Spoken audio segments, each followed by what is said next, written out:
Well, thank you, everybody, and I just can't say how much I appreciate the opportunity to come chat with you folks about a topic that I truly enjoy. As Lovey mentioned, I've spent a little bit of time in the classroom with some of the degrees that I've had and opportunities, but my true love is going to sea and doing oceanography and studying the marine environment.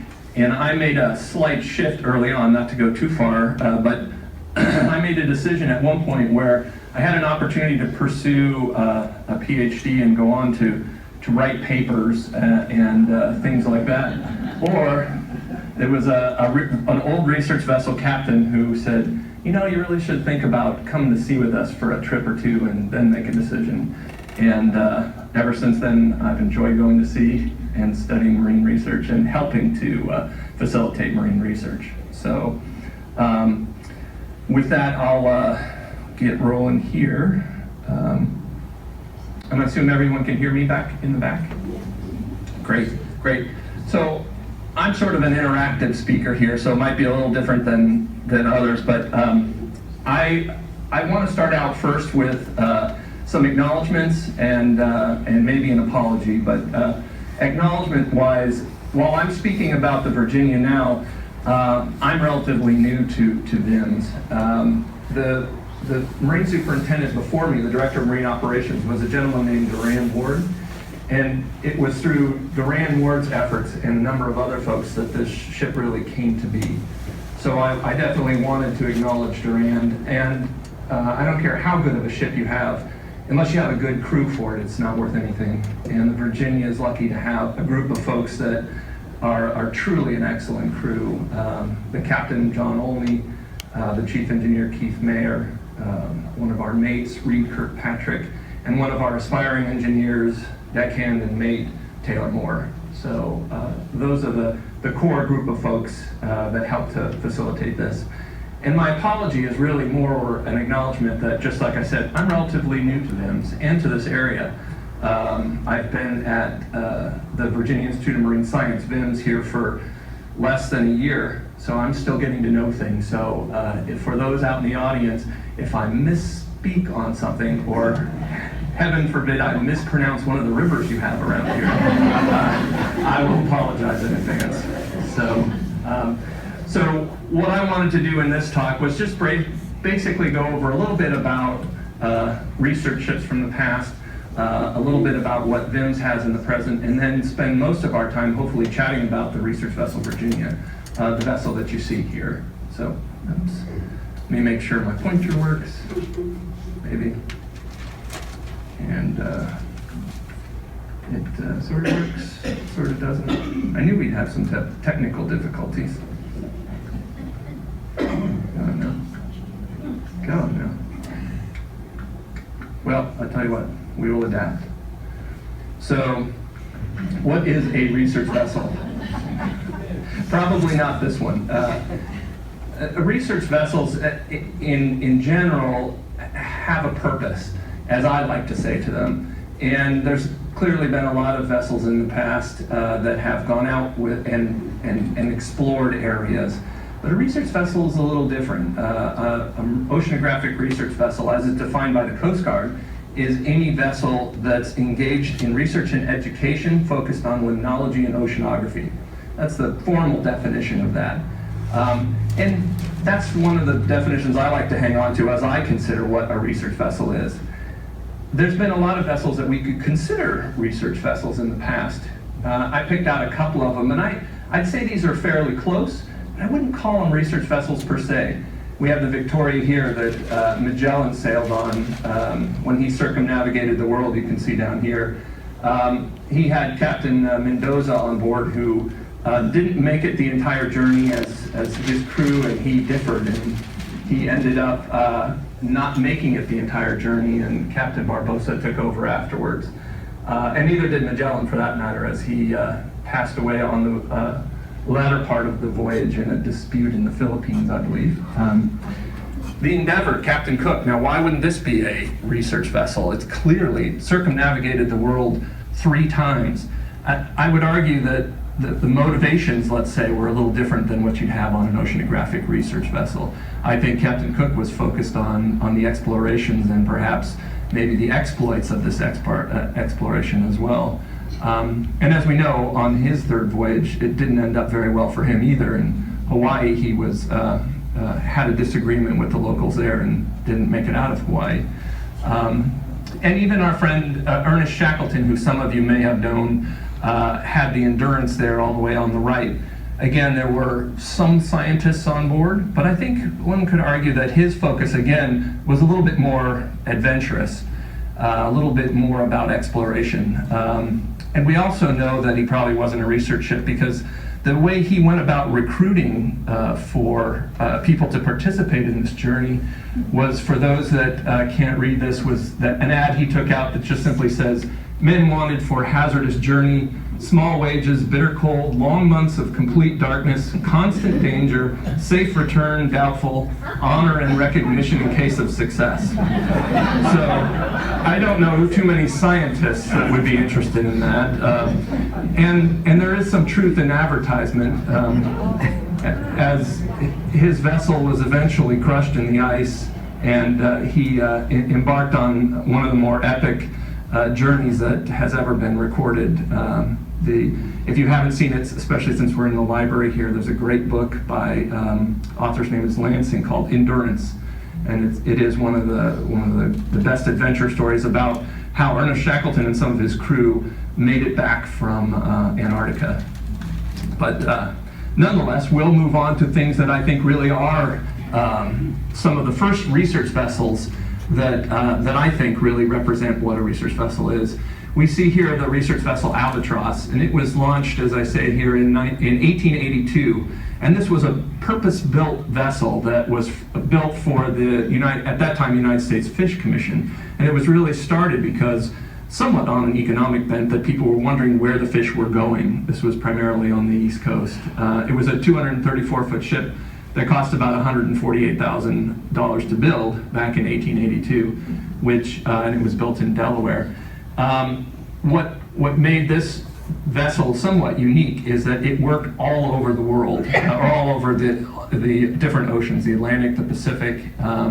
And what was also interesting about this vessel was that it was likely one of the first government vessels to have electric lights on it. So Edison actually played a role in outfitting the ship with electric lights on it. The Albatross, you guys may have heard the name of that vessel, or there's probably a number of them, but in the research community, there's a number of vessels. There's the Albatross 1 through 4, if you will. So over the years, people really enjoyed the name and continued on with it. But we can see here back in 1882, a vessel that was exclusively engaged in marine research. Soon after that, another, I'll consider somewhat epic research cruise took place on the Challenger. And so this was a vessel that was launched in 1858 and was initially stationed down in Australia early on to keep the peace, if you will, and then soon was transitioned into, or was chartered to conduct, again, a round-the-world scientific expedition. It resulted, the voyage took place in 1872, and it involved a 69,000-mile journey that took place between 1873 and 1876 and occupied 360 stations around the world's oceans. And what was interesting about this ship was that one of the more unique aspects of it, it had what they called a dredge on board. It was essentially a very large winch that allowed them to take samples throughout the ocean to determine the depths of the ocean, since no one really had any understanding of how deep some of these places were. And it was actually was able to sound the deepest place in the world's oceans, in the Marianas Trench, which is still known today as Challenger Deep. So again, the deepest place in the ocean was named after this vessel. They had a winch on board that was capable, and I think the word was that they had 181 miles of line on board to make these soundings everywhere in the world's oceans. So the outcome of that was also pretty spectacular when you think about it. There were 50 volumes and almost 29,000 pages of scientific research that came out of those voyages. And again, even into more of our modern times, the Space Shuttle Challenger was actually named after this vessel. So truly a research vessel in the classic sense of the word. I picked another one. This is we won't call it a research vessel per se, but it did conduct some seminal research. This is the merchant vessel Fram. This was launched in 1892 in Norway, and this carried a seminal oceanographic scientist, and I'll mispronounce his name, Fridtjof Nansen, or just simply Nansen as we know him.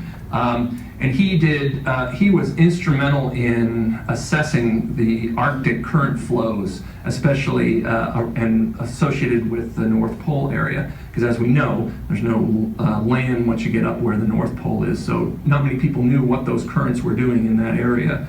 And Nansen not only did help to document some of the current Arctic current flows up there, one of his vessel captains, Captain Sverdrup, was Nansen actually named a type of movement of water after him. It's a way a current particularly moves, so it's called a Sverdrup as a unit of measure of large ocean currents moving. But also, one of the things that I thought was really interesting about Nansen was he was also instrumental in developing certain ways of collecting water for oceanographic research. And I pointed out here, this drawing right here, which is hard to conceptualize, is called a Nansen bottle, and it's still called the Nansen bottle today.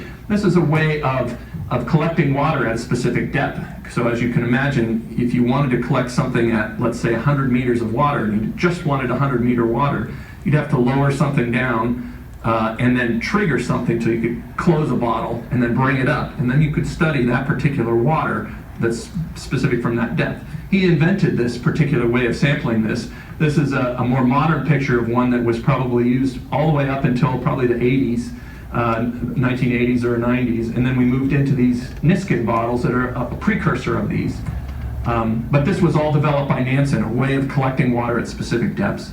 And he was also instrumental in utilizing something that the folks on the Challenger expedition developed, which was something called a reversing thermometer, which is another interesting way of taking a mercury-filled thermometer. And one of the things that the scientists were very interested in, especially on the Challenger expedition, was what were the temperatures of water at deeper depths. So they had no real way of measuring that. We didn't have long conducting cables to figure out what the water was down there. So they developed a way of lowering a thermometer down into the water, and then at a certain depth they could drop a messenger. You kind of see one here. It's a big chunk of metal, and it released the bottle, or in the case of the reversing thermometer, it released a mechanism by which the temperature at that time, the thermometer completely flipped over and separated the mercury apart. It's kind of hard to conceptualize, but essentially it fixed the mercury at a certain place in the thermometer so that when the scientists recovered this thermometer, the mercury would be fixed, if you will, exactly where to correspond with a certain temperature. All developed on the Challenger expeditions and perfected out on the Nansen expeditions on the Fram. The Fram also has an interesting past where it was the past where it also was the vessel that carried Raoul Amundsen to the South Pole, the first person to reach the South Pole. The Fram was his vessel that he took down because of the successes that Nansen had in those areas. It has one of the more unique hull designs, as opposed to Shackleton's vessel, as you saw, that was crushed in the ice. So when you go in and the ice is open and the ice comes in around you, there's so much pressure when the ice comes together, it'll crush a boat. The Fram's unique characteristic was that not only did it have a copper bottom, but it was rounded enough so that as the ice came in to squeeze it, it popped up on the ice, as opposed to being crushed by the ice. So it allowed it a better opportunity to survive being frozen in the Arctic there. So, and I would say those are some historic research vessels that I think set the precursor for more modern vessels, but I would be remiss, given that we're in a library here, if I didn't mention a couple references to research vessels in modern or in literature. Here on the left we see the fishing vessel Western Flyer that John Steinbeck and Ed Ricketts took down to the Gulf of California where Steinbeck ultimately wrote The Log from the Sea of Cortez, which is a fascinating tale of less about science and more about the uniqueness of working with Ed Ricketts, who was quite a character, and all the challenges that they got into. This vessel was left out of Monterey, California, and went down to the Gulf of California. And of course, the HMS Beagle, the ship that the Charles Darwin took down to the Galapagos, where he ultimately collected the data to write his treaty on the origin of species. But I mention it because he also wrote a volume called The Voyage of the Beagle, which is also an interesting read, especially for those that are interested in that kind of historic perspective on research ships. I'll also say that we've seen classic research ships, we've seen some research ships in history or in literature. There's also some very unique aspects of what we'll call research ships. And I'm sure some of you, or maybe some of you in the audience may recognize this. This ship is called the Glomar Explorer. So this was built by Howard Hughes here of Hughes Aircraft, and what some folks might not know is that Howard Hughes really made most of his money perfecting a drill bit for drilling oil wells and things like that. Well, he also built this drill ship called the Glomar Explorer to look for something called manganese nodules, which are a precursor to finding oil in the ocean. At least that was the intent behind it until this was in about 1974 or so, when the Russians, at arguably one of the heights of the Cold War, lost one of their submarines off the coast, and CIA talked to Howard Hughes and says, well, can we borrow your Glomar Explorer, and you can look for what you need to, but maybe we can look for something as well. And they developed something called Project Azorian, where while they were looking for manganese nodules, they developed a crane mechanism that secretly lowered out of the bottom of the ship here to pick up the sunken K-129 Soviet submarine that was on the bottom. So a research ship with a unique purpose, I would say. There's also been some crazy designs for research ships as well, and this was probably one of the more unusual ones. This is called the RP Flip. Reversing platform, rotating platform, and you can see here the Flip is being actually towed out to sea by this tugboat here, and it's actually the bow of the platform is here, and this is all part of the ship, if you will. And this was designed at the Scripps Institute of Oceanography probably back in the 50s by some acoustics folks that were really interested in studying sound across the ocean and temperatures across the ocean. And they wanted a platform for which it wasn't rocking around a lot, and it was very, very quiet. And sure enough, they developed this thing, and this is how Flip works. So you tow it out to a place, and then you start flooding the ballast, and the ship slowly starts to tip on its end, and then ultimately you can see on the right, and you probably can't see it from where you're at, but these are actually scientists that are standing right here on this ship, and everything on the boat is hinged. So every desk, every toilet, every table works in two different directions when they flip it up. And then you can see it deployed here, so they put these gantries out the sides and they lower their instruments out to listen to sound waves, and there's almost no sound associated with this. You don't need an engine to run all the time to keep position or anything like that. So the Flip would certainly categorize or be considered an unusual vessel, as I think, but one that's still in use today. If you decided you wanted to write a proposal to the Office of Naval Research or the National Science Foundation, you could charter Flip if you wanted to. And I would argue that people have also come up with modifications of this and even more fanciful versions of this. You can see here, this is what they call the proposed research vessel Sea Orbiter. And they're still working on money to create this vessel, but I think its idea that it would be somewhat autonomous and float through the oceans, and you can see here whales enjoying the Sea Orbiter here, so this seems like a magical place, but until the bill comes for building it, and the magic goes away. But nonetheless, it's certainly a proposal, and you could donate to this particular project if you so chose. But I think we could look back at a more traditional approach, bringing this back to what would be more of a traditional research vessel. I picked 4 out of here. The research vessel Sona is recently built by the Germans It's a global class ship that goes all over the world. The Kila Moana is operated by the University of Hawaii, the Investigator by Australia, and the Point Sur here is another vessel that's an academic research vessel that all share some commonalities to each other. They have, we'll go through this later, they have an A-frame in the back for lowering and raising gear. They have cranes on board here. This crane is being deployed right here. They have satellite systems on the tops of all of them. You can see here on the Investigator, they have actually 3 different domes here, all to keep scientists engaged, keep them ability for them to do their work, regardless of where they are in the world. So this represents more of the more modern approach to research vessels, and the United States operates in what we call the academic research fleet. So this is a collection of vessels that are owned and operated either by the National Science Foundation, the Office of Naval Research, or individual universities that come together and agree on a common way of scheduling their ships.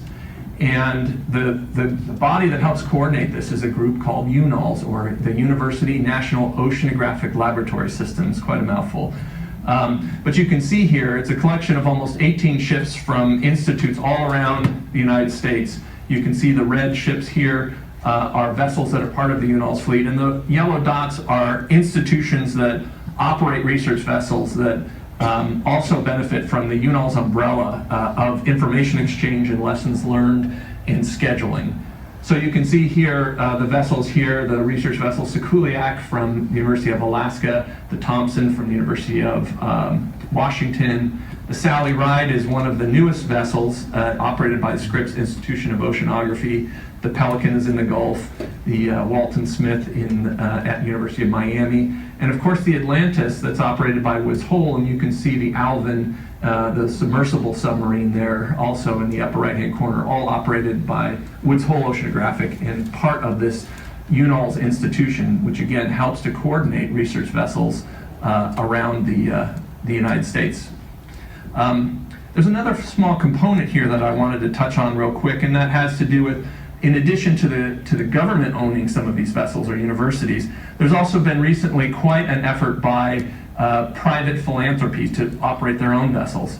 And this is an interesting component, I think, to the evolution of studying marine science and oceanography in the world today, where folks that have accumulated quite a bit of wealth have decided to jump into the fray and build their own research vessels.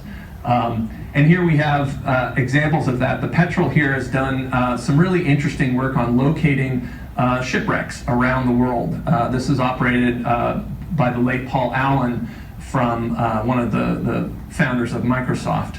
And there's some fascinating, their website is really interesting for, they literally have some sophisticated sonars that go around and detect historic shipwrecks all over the world. The Schmidt Ocean Institute, Eric Schmidt here, his group operates the Falkor. Eric Schmidt was one of the founders of Google. So he and his wife have developed, again, the Schmidt Ocean Institute, an interesting organization that helps to fund projects with a number of different institutes all over the world. It's one of their big focuses to engage the greater global community as well as just the United States. The Western Flyer is a catamaran vessel named after the Western Flyer that John Steinbeck and Ed Ricketts took down to the Sea of Cortez. It's operated in Monterey Bay, California through the Packard Foundation of Hewlett-Packard fame. The upper right-hand corner here, I put in quotes the Alucia 2. They're still looking for a name for this. If you all wanted to put in your oar in to name the ship, I'm sure you could log on to his website.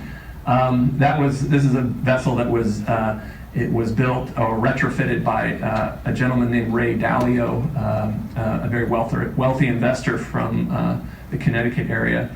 And then perhaps the biggest one and most recent one is the Rev Ocean. And the picture doesn't do this justice, but this is over 600 feet long. I think it's the largest research vessel in the world. It's built by a gentleman in Norway.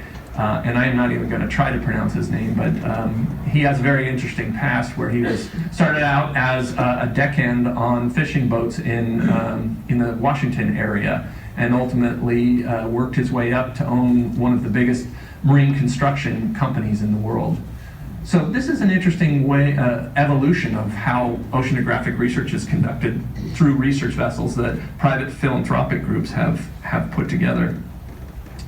But I'd like to bring this back now to our little corner of the world, and that's the seagoing history of research vessels at VIMS.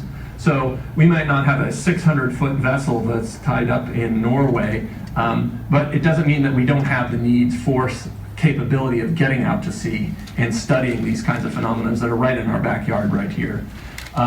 So VIMS has, over the course of its time here, I put up some pictures. The Virginia Institute of Marine Science started as the Virginia Fisheries Laboratory in the 40s. You can see a very small, pretty humble little building here. It's evolved. You can see in the 50s a number of more buildings had been built, and more infrastructure, and ultimately resulting in the buildings that you see down here on the bottom here. Again, building on this incredible rich history and excellent reputation for marine science, certainly estuarine ecology and the study in Chesapeake Bay. So in order for those scientists to get to sea, we had to have some research vessels, and over the course of time, VIMS has had a number of research vessels. Make no mistake that it seems like, in my experience, and I've been at a number of different institutions, it seems like every lab director or dean wants to have their own boat. And they want it to be bigger than the guys next to them. So VIMS has, again, a very rich history of these. The Agnes Hope here, you can see towing a plankton net right here, and I found some interesting background on this, that while it wasn't being used by VIMS to conduct oceanographic and scientific research, it was also a police boat, probably to keep an eye on the oyster grounds in the area at the time. The research vessel Virginia Lee was used in the mid to late 50s, as you can see here. And one of the unique things that I see about this was that for those of folks that are used to boats, I was amazed at how small of a beam this boat has. It must be, if it's 10 feet, I would be surprised there. But yet you can see the functionality of it. These early divers here getting in to do their work. And then some folks that are really enjoying themselves. I'm not sure what kind of research they're doing, but there certainly must be something important though, right? Whoops. Look at that. Let's see if it comes back here. There we go. So the Pathfinder was also used in the mid-50s, and you can see these things, for those that can't see it, they almost look like bombs towing behind the ship. They're actually a type of dredge that you can dredge along the bottom to bring up certain samples. We can also see on the right the research vessel Langley that was also used in the 50s, which was actually an old ferry boat, as you can see here. But one of the unique aspects of a ferry boat, for all of us that have been on those, is there's one thing that they have, and that is that they're very wide and they're very stable. So from a scientist who, many of the greatest oceanographers that I've ever sailed with, I hate to say it, usually get seasick. So having a vessel like this is probably very much appreciated by them. So you can see the evolution of opportunistic vessels, and we'll continue that. Here, the Pathfinder, again, a very unique design here. This was not a purpose-built research vessel, most likely was built for either fishing or buoy swapping of navigational aids. The research vessel Virginia C here in the middle has a very interesting past as well. It was a 140-foot ship that was acquired by one of the directors at VIMS, Dr. Hargis, and it was a Navy minesweeper for quite a while during the war, and then was repurposed. And as I mentioned, many different lab directors really enjoy having a larger and larger vessel. And I think, well, I didn't know Dr. Hargis personally. Well, from what I've read, he had kept an eye on both Scripps Institution of Oceanography in San Diego and Woods Hole, and didn't want to be outdone by those two institutions with respect to vessels, so he kept wanted a bigger vessel, and it was almost his undoing, because a vessel like that does cost quite a bit of money to get and to maintain. But ultimately it was sold and eventually scrapped by the Navy. But we can see here, again, a continued evolution of vessels here. This is the recent vessels, I'll say, at VIMS. So these are retired, but we're getting closer to where we stand today. And you can see here the Eric Olson, a small, stout little vessel that was used for acoustics primarily. The Fishhawk was, again, you can see it towing a net there. VIMS, since probably the mid-50s, has been part of one of the most important, arguably a very important data set of juvenile fish. So tracking juvenile fish populations in the Chesapeake Bay. And when you develop a data set that long, it's so important because it'll show you the changes, where you were and where you are now, as long as you continue to collect the samples in the same way. So a lot of these vessels that you see here were used for that. The Pelican was an interesting acquisition. You can see it's like a landing craft mentality here. It is coming into a harbor, and it's lowering its front door here in order for scientists and things to come off the front. This vessel was acquired prior to my arrival, and I'm not sure how long it actually lasted at VIMS, but it was ultimately sold, and I think people were fairly, breathed a sigh of relief when that finally left. And it leads us to our current fleet here. As we mentioned, we have over 20 small boats and a series of other larger boats. The Tidewater, again, and coming up to the largest vessel that the VIMS had for many, many years, the Bay Eagle. And the Bay Eagle was almost 40 years old. So at some point, this scientists and the director at VIMS said, we've got to figure out what we're going to do about replacing the Bay Eagle. Ships are like buildings. After a while, you have to start thinking about, I got to start thinking about replacing this vessel, and what is it going to look like? And that's what they started asking themselves. We need something more, but what's it going to be? What do we want? We don't want to end up with something that's too much or too little. And they didn't want this, unfortunately, which is probably good. So the first thing that you do on any ship build is you really have to define what it is you actually need. What do you want? So you put together, and you get a group of scientists together, and you develop something called the science mission requirements. What do you want your ship to be? And that's exactly what VIMS did. So they went ahead and defined the types of things they wanted to do. Fish trawls, coring, buoy deployments, plankton surveys, and that was what the mission was. And here's the mission requirements. These are the things that scientists really wanted to make sure, this will keep us on our toes, won't it? These are the things that scientists really wanted to, or that we felt the ship needed to have with it. It had to be stable, it had to go a certain speed, it had to have an ability to have a certain cruising range, how long it would stay out for. So once you determine what it is you want, the next thing you have to do is you have to find somebody to design it. And VIMS was very fortunate to connect with the Jamestown Marine Services group of JMS. And they ultimately developed the drawings that you see here for the Virginia as it is today. And the drawings are detailed. This was just one of probably thousands that were created. Every aspect of the ship has a drawing associated with it that's passed off to a shipbuilder. So VIMS was, or JMS, who has a great deal of experience with research vessels all over the United States, was contracted to build this. And again, I think VIMS was very fortunate to have selected them because they came up with an excellent design. But you have to identify a shipbuilder now. So once you have the design, you have to shop it around and figure out how and who's going to build it. And this is something that's really interesting to me, and because I'm standing in front of you all, I'm going to take some license and talk a little bit about shipbuilding. I promise you very briefly, but you can see here it's evolved quite a bit from people building dugout canoes to, you can see here, Newport News Shipyard. I would be remiss if I didn't put something in here. So you can see it's a big dugout pit that you could essentially flood once your ship is built. And here we have a ship that's being built. Actually, that's the Titanic that's being built right there in Ireland.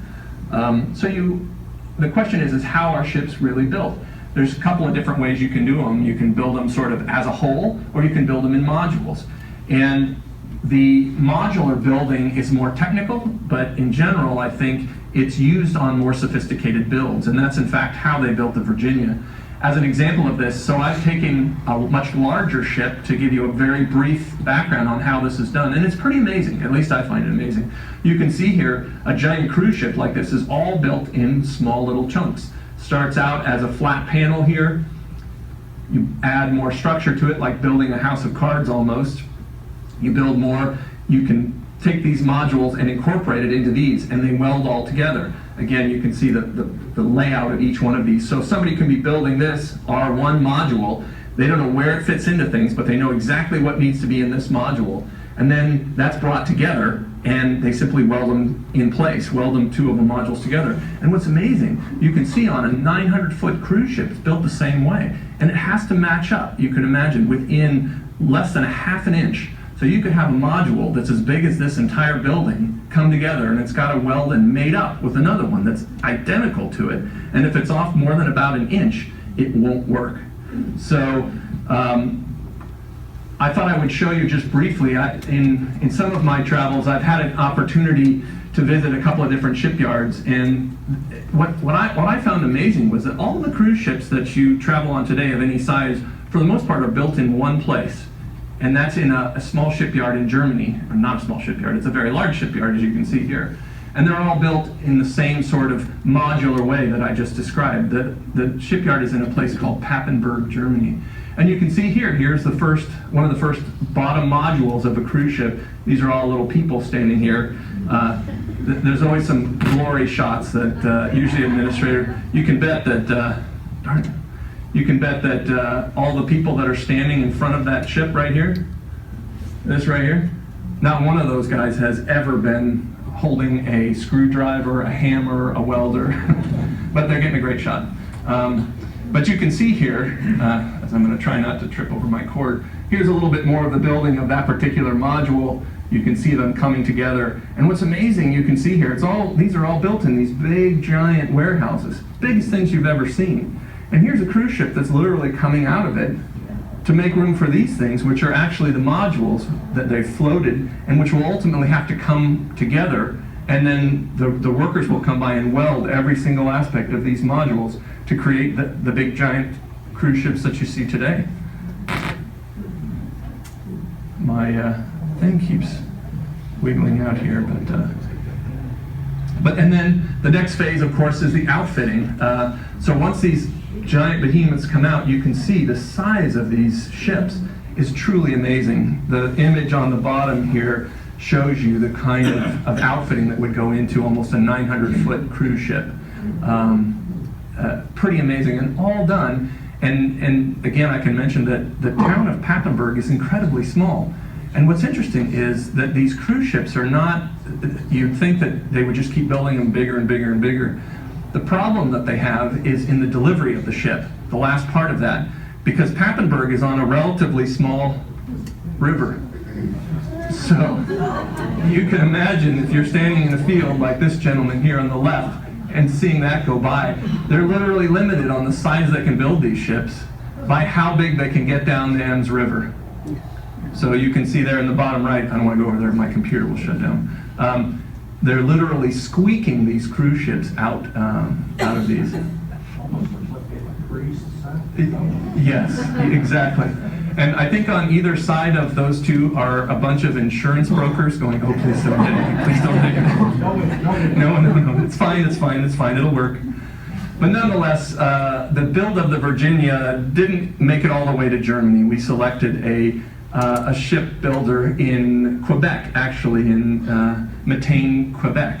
And this was done through a competitive process. And most of the yards, certainly in Virginia or locally, were more interested in much larger builds than the research vessel Virginia, so that we had less interest in those. We were fortunate to find a builder in Quebec at the time who had a lot of expertise and built ships in that same modular fashion that I just mentioned, that the giant cruise ships are built in. So we ultimately, Meridian Maritime was selected, and off we went. And I'm going to show you a couple slides of the actual building of the Virginia. And in keeping in mind, I put the slide in the upper right-hand side there that reminds you, again, just you don't have to pay attention to the details of it. But remember, things start out as a flat plate, just like this, when you're building a giant cruise ship or a 93-foot research vessel like the Virginia. So this is, in fact, the aft deck of the Virginia, just starting out. And they build more onto it. So again, it's being built sort of upside down, if you will. And you can't, in the case of Meridian, and as well in those giant cruise ships, they can build these modules in different places and bring them together as they need to. And in Meridian Maritime was no exception. So they built the bow section in a different place, and you can see it coming together here, again, upside down, and we build a little bit more on the top of it. And here's more of that. So we've got half the ship here upside down in a different building. So, which just seems kind of crazy. You can see here that big hole on the top we'll get to later is where the bow thruster on the vessel is placed. So you have to take them outside and you have to flip it over. And that's exactly what they do. It's amazing in Pathfinder to see these done with probably a 400-foot module being flipped upside down, which they have giant cranes for. But it's the exact same technique that Meridian used here, where they take it outside and they flip it over and put it back together, put it back up right side to finish their outfitting of the vessel itself there. So what's also interesting about building in modules is that you can, I don't want to walk over there on my computer. You outfit the entire inside of that particular module. So you can see the insulation going up. They'll put in various different walls, electronics, piping, everything. So when those things again come together, they all are welded together. So that's what you're seeing here. And then again, ultimately results in what you see here, the research vessel Virginia. So the Virginia itself was, as you see here, 93 feet long, a 28-foot beam. So it's in the interest of ships, that's a very beamy vessel. So, and we'll get to that in just a second. It draws 9.5 feet.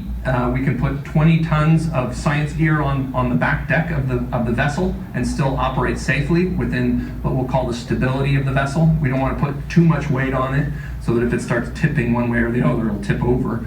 The Naval Arc's calculated that we have a 20-ton limit and it can accommodate 13 people. That's scientists and crew, which is an amazing compliment on a vessel that's only 90 feet long.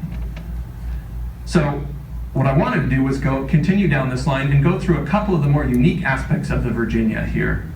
And one of the things that most people come and mention to me is, what's the deal with the bow of that thing? What is going on there? And it is a very unique bow.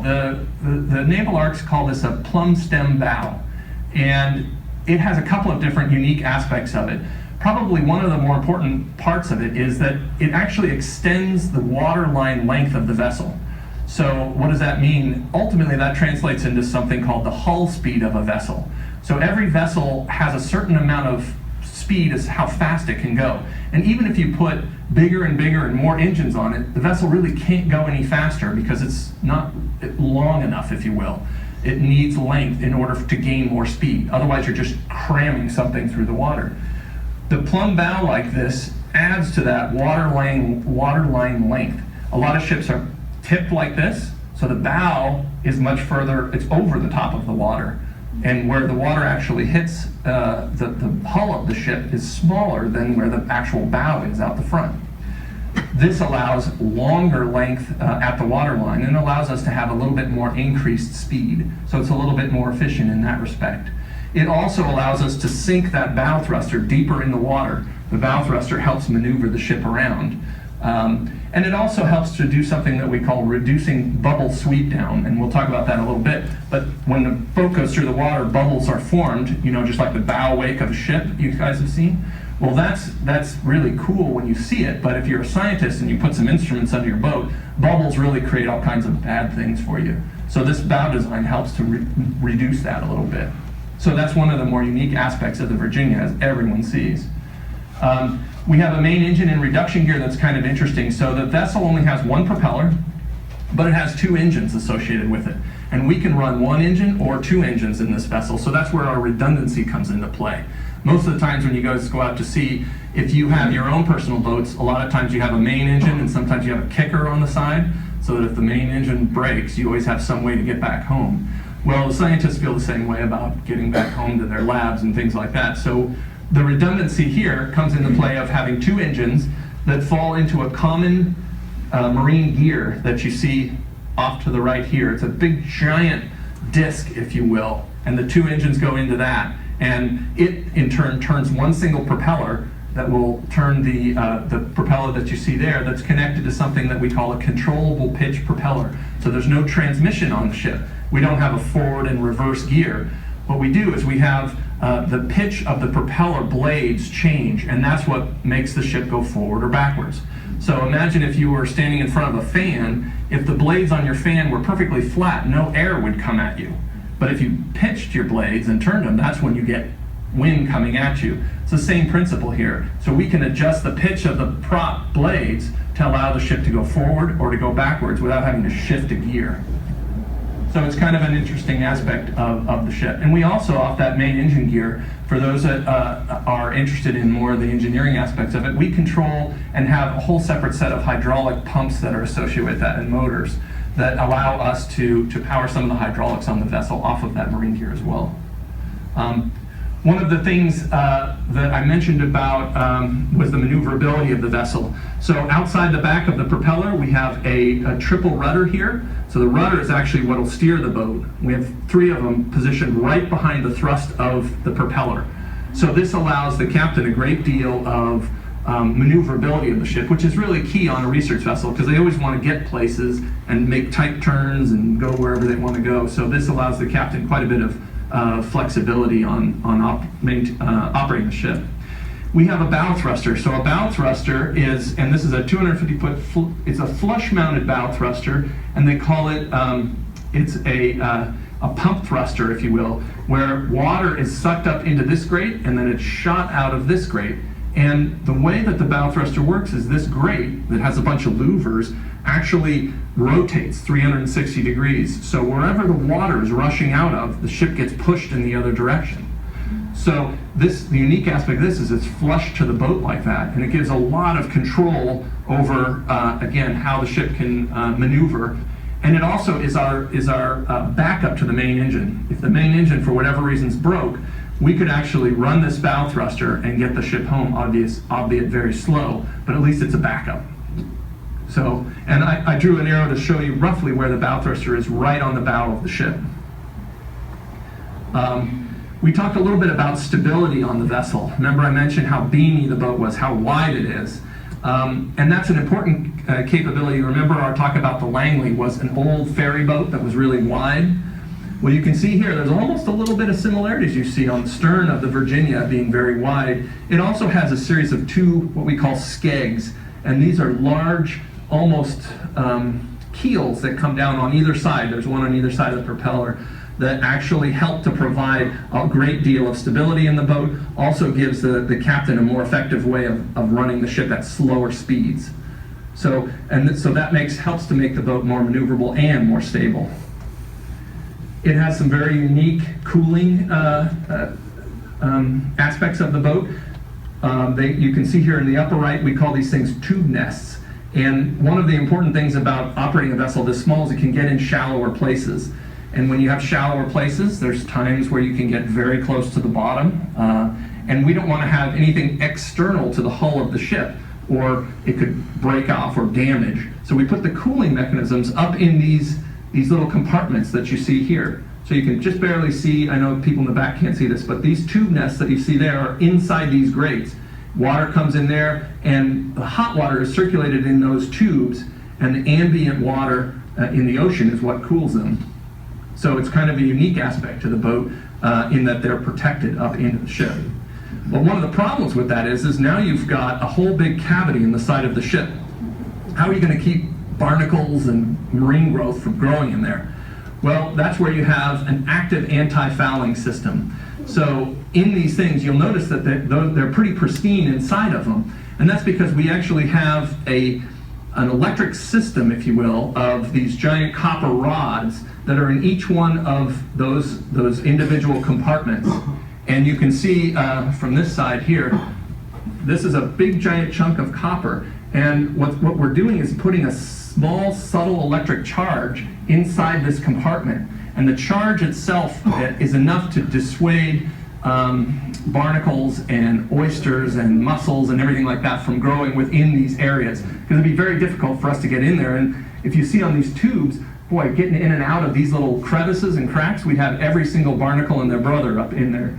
So these systems right here allow us to not have to get in there and paint all the time and chip out barnacles. But we actually had a problem with one of them. You can see the way they're supposed to look in the upper right-hand corner. We had one that went bad.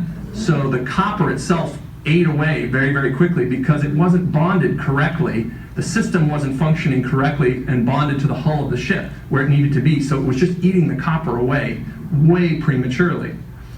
So we had to replace that in the last shipyard period that we had. And ultimately, although I'm not sure if the folks in the back can see it, but we had a brand new large spindle of copper in there to keep us going. So these should last at least 2 years. We also have some interesting covers on the back of the ship and on the side. Not sure if you can see it, but these are actual pieces of plastic, UHMW, ultra high molecular weight plastic that's formed and bent around the back of the ship. And we do a lot of trawling on the ships. And for those that know fish trawling, there's doors that are associated with it. They're big metal doors, and we bring them up tight against the stern of the ship. Well, each time you do that, we would be chipping off paint and denting the ship and everything like that every time we did it. So the folks that were designing the ship decided to add these plastic coatings on the back and on the side here in order to help protect the ship a little bit more. Every research ship has winches and wires. As we mentioned, remember the Challenger had 181 miles of rope to go down and make soundings. They run all those off winches. We have those winches as well. And what you see circled here, we have dedicated winches for pulling trawl doors in and out. We also have a hydrographic winch for lowering instrumentation that has a conducting cable inside of it, like a long extension cord, so that we can power instruments 2,000 meters below the surface of the water. And we can also have user-supplied gear like the net reel that you see in the very back of that. So scientists can bring their own gear and we can plumb them into our hydraulic systems. Of course, ways of handling heavy loads. We have an articulating crane right in the middle there, and you see in the upper right-hand corner. And this crane right here is actually, they call it an articulating crane because it's kind of all bent over. But when it opens itself up and telescopes out, it has a 30-foot range. And at that length, we can still pick up 2,600 pounds. When it's close in, we can lift over 11,000 pounds with this small little crane that's mounted. And the important thing about that is it can reach all over the whole back deck. The side J frame is used to deploy gear right off the side here, off the starboard side. And of course the A frame, which is what we had mentioned earlier, is ubiquitous on practically any research vessel, really needs to have an A frame for deploying and recovering gear. The other interesting aspect of our build here is that we've got these instrumentation or acoustic instrumentation mounting pods. So these are two special areas under the ship that we can mount oceanographic sensors in them. There's one on either side. I pointed it out here. They're located right in the bow of the ship. And you might say, well, why would you need something like that? Why don't you just mount it into the hull like everybody else puts an echo sounder or a fish finder in the hull of their boat? Well, I mentioned about bubble sweep down, and this is where we can get the sensors mounted into these systems, into these pods, and the faces of them are out here. Bubbles tend to follow right along the hull of the ship. So by mounting these down lower, they're outside of where all the bubbles that come down from the bow of the ship. So it gives the scientists a cleaner way of collecting their data. Bubbles wreak havoc on acoustic measurements because it's hard for acoustic noise to go through air, which is what a bubble is. Completely messes up the signals. So there's two of these pods, and it allows us to mount scientific instrumentation on them and provide scientists with some of the best data that they could possibly have from acoustic sensors. So again, a pretty unique aspect of a research vessel as I see it. And of course, we have the usual stuff that you have in a vessel. We have an autopilot, electronic charting, closed circuit TVs around the ship.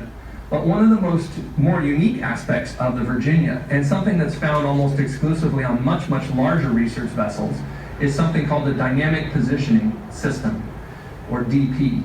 So DP, or Dynamic Positioning, allows the captain a great deal of control over the boat. It allows you basically, it incorporates both the thruster, the propeller, and the bow thruster to work simultaneously, where the captain can basically push a button at a particular site and the ship will control and keep on that station no matter what the ambient conditions are. So if it's blowing like crazy, he can push this button and the main engine and the bow thruster will work together to to keep the vessel within 1 meter of a particular site. And this also comes into play when you're actually doing a survey. If you want to stay on a straight line, the dynamic positioning system will keep you on that line. Now, it's different than an autopilot, because an autopilot will go to a particular point. So you could be going off course, and the bow can still be pointing at your site on your autopilot, but you'd be way off course, even though the bow is still trying to get to where it needs to be. Dynamic positioning will keep you dead on a particular track. And again, this is a ship. The dynamic positioning is something that's almost exclusively found on much, much larger vessels. So the Virginia, being a smaller vessel, makes it very appealing to scientists and other people who are interested in the vessel, because they can basically utilize a small vessel like this and not have to pay a big 300-foot vessel price, if you will. So habitability, of course, is key on a ship like this. 93 feet. The folks get a little bit cozy on a ship like that if you're out for 20 or 30 days, if that's what we do, not in one trip. So you can see here we have a full galley, the kitchen here, accommodations, the head and shower, the bathrooms and things like that. Meridian Maritime did an excellent job with the build of the vessel, and you can tell that in the bunks, in the woodworking and things like that that's found throughout the vessel. And of course, every ship, every research vessel needs a laboratory space, and we are no exception. We have both a wet lab and a dry lab space, so scientists can use their computers, write out their data, work on mapping computers and things like that in one part, and then they can have this that I'm showing here, the wet lab, where they can bring in fish or sediment cores or plankton and do their manipulations there.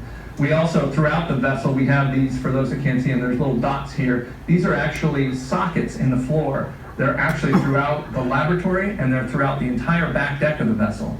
And they're measured very specifically 24 inches on the center of each of the bolts. And that's so a scientist anywhere in the world who's interested in using the Virginia will know that if they want to mount a winch or a piece of equipment, they can develop a plate, and they know exactly that they can make this plate 24 inches on center, and that it'll be able to fit anywhere on the ship that they need to mount it. So it provides a very unique way of dealing with that.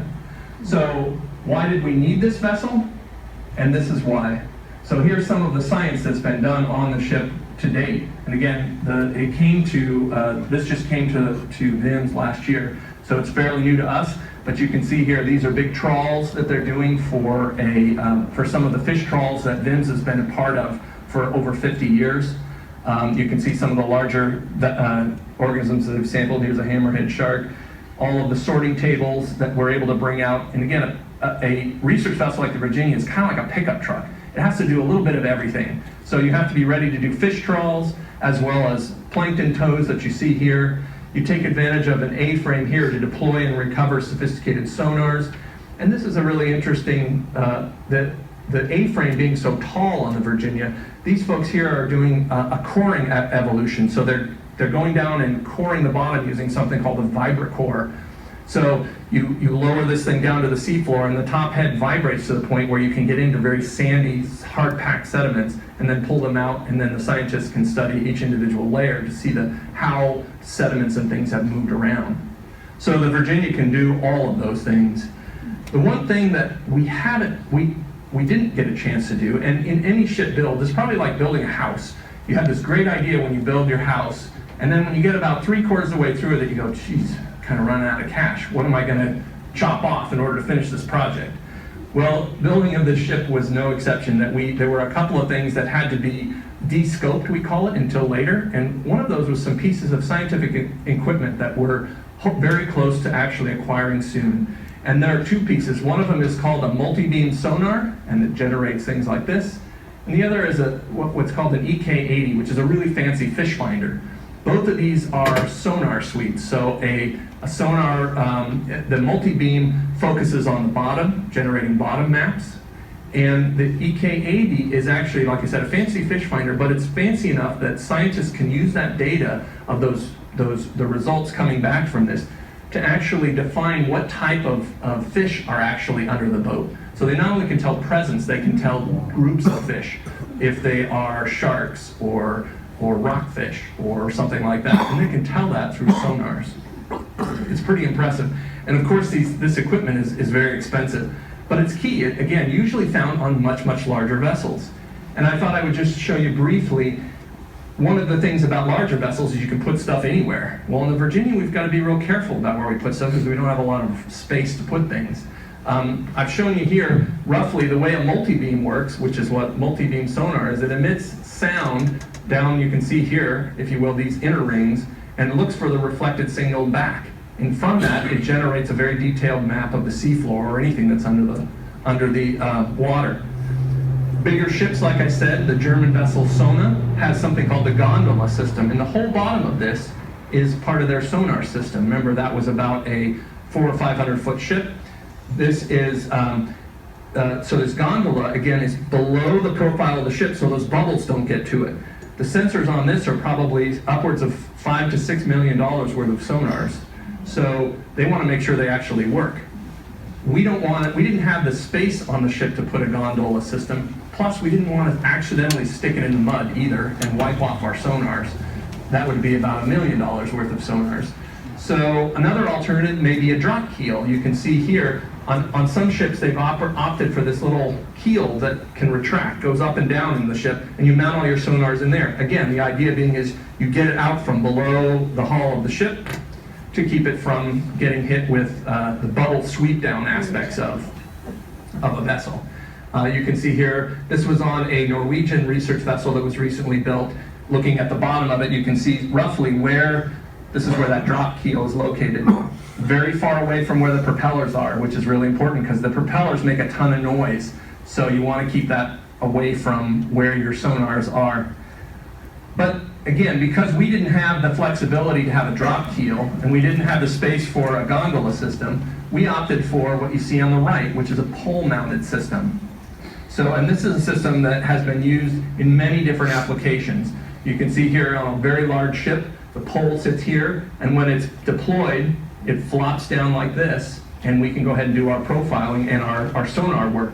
You can see it on smaller vessels here. Some people mount them on the bow, but you can see here, this is more likely what the kind of style that we're going to have as we develop our system for the Virginia. And the importance or the uniqueness of a pole-mounted system is that if for some reason the sonar isn't working right, we can just pull it up and fix it. Whereas if it's mounted permanently on the hull of your ship, you're going to have a problem when you have to do some maintenance on it, potentially have to pull the entire ship out of the water. And so I alluded to it, but what can these things do? The maps that you see here are some interesting aspects of what a sonar can do, similar to what we're going hopefully to install on the Virginia. And you can see here, this is a measurement of a subsurface volcano. So the multi-beam map will map every little detail. Things that are less than a half a meter high, actually less than that, probably a quarter of a meter, will be seen from this. The sonar that we're going to get on the Virginia will measure down to over 600 meters. And we wanted something that gives us high resolution in shallower waters because that's where the Chesapeake Bay is, and that's where most of the places where the Virginia is going to be operating. You can see again here another map of a continental shelf, if you will. And just as important is we can also use these multi-beam sonars for detecting old shipwrecks as well. I mentioned the research vessel Petrel that Paul Allen had. Uses the exact same type of system, same theory as what we're proposing on the Virginia. Locating shipwrecks is kind of an interesting aspect, as I'm coming to know in this area, because there's lots of them. The state just recently, I think, re-implemented a marine archaeology position, and we hope to be able to start working with them a little bit as we get our system online and to identify any areas of potential and actual shipwrecks. The researchers at VIMS are also very interested in this capability because you can actually see sand ripples on the bottom. It's so sensitive. So you can get an idea of where the sediments are moving under the water. Are they building up in places? Are they actively moving? And those kinds of things. So with that, I will ask you if you have any questions. Please. Antifouling. Yeah. What type of paint do you use, and do you paint every year or every other year? What on the bottom for antifouling? No, it's a great question. As a best marine practice, what we tend to follow in the on the Virginia is we haul the vessel out at a minimum twice in 5 years. So every 2.5 years, the vessel comes out of the water, we pressure wash it, and we apply paint to it. So What paint, what kind of use? Many types of antifouling. we use an ablative anti-fouling, which is a type of paint that is designed to slough off over time. That's what I use in mine. Yeah. So, yeah, in the back. You mentioned the dynamic positioning. I was wondering how that works, because do you have something on the bottom and you use sonar or radar, or are you using GPS, or a combination of all sorts of things? Yeah. No, another great question. So the dynamic positioning system on the boat, which again helps to steer it or keep it on its location, is integrated into the global positioning system, the GPS we have on board. So it's really a computer on the bridge that has a position from satellite that tells it where it needs to go. And the dynamic positioning equipment controls the engines and keeps it online. So it uses satellites, not necessarily sonar, to keep on track on these kinds of things. So, yeah. Who make up the scientists on the cruises? Mm-hmm. So the research vessel Virginia is essentially available to support any kind of research, oceanographic research. So the scientists themselves will come either from VIMS, or there'll be scientists that have written proposals to federal or state agencies to use the vessel, or they could be from outside charters, so marine geotechnical groups that have a research focus on what it is they're doing. So it's a real breadth. Scientists at VIMS and classes can also use the vessel as well. So they could bring out, let's say, an introductory class in oceanography, would come out for the day. But in general, we found that most of these are funded by the National Science Foundation or state funded through projects that are mandated by the state that we continue to do. So, yeah. Long-term goal is to keep the vessel home berth on Carter Creek. Again, another great question. I would like to see, and I think I was just chatting with the director of VIMS, Dr. Wells, about this. I think everybody would love to see the vessel in Gloucester Point. But right now, our facility in Gloucester Point, where VIMS is located, doesn't have the water depth to safely bring the vessel in. So collectively, I think the on the long-term capital improvement plan is to redesign our boat basin to facilitate that. It's a couple years out, but it's something that is definitely on the horizon. I think everybody would like to see. If not that there's anything wrong where it is, and as a matter of fact, there's a lot of benefits to being up on Carter Creek, primarily because when hurricanes come through or anything like that, it's a very protected area.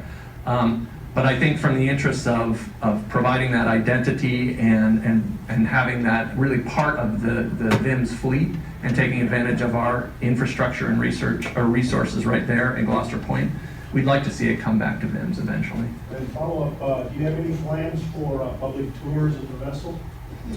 We, because of our schedule, it gets a little touchy on when we can schedule some of those, since the boat is actively, we're going and coming from a lot of different research or cruises. We have, right now, if things go according to plan, we have almost 150 days at sea scheduled throughout the year. Not one trip, but a whole bunch of little ones. So it's kind of difficult. So we schedule those where we can, but we don't have anything formally scheduled yet. It's something that you could reach out to our media relations person at VIMS and work with them, and we can see if we can get people out to the boat, because it's something that the crew's very proud of. Yeah, in the back.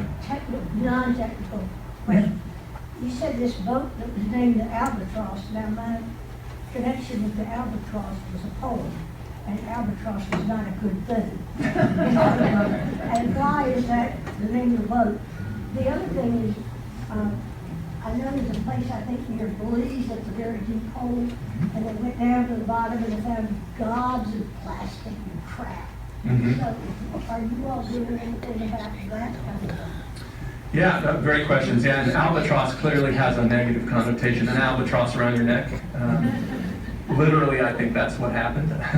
But I think the names of the ship were predominantly based on an albatross at sea, which has an incredible wingspan, and they glide sort of effortlessly in the open ocean. And for those that have been fortunate enough to see these, they're incredible birds. They have such big wingspan that it's funny when they land. if there's not enough wind for them to take off again, they're just stuck. They can't leave, they're so big. So they spend most of their time in their life flying around. So I'm guessing that that's where the where a lot of that happens. So, Ernie, do we have a couple more maybe? Or Maybe one more? sure, and I'll be happy to stick around. You can come chat with me. I think this gentleman had his hand up.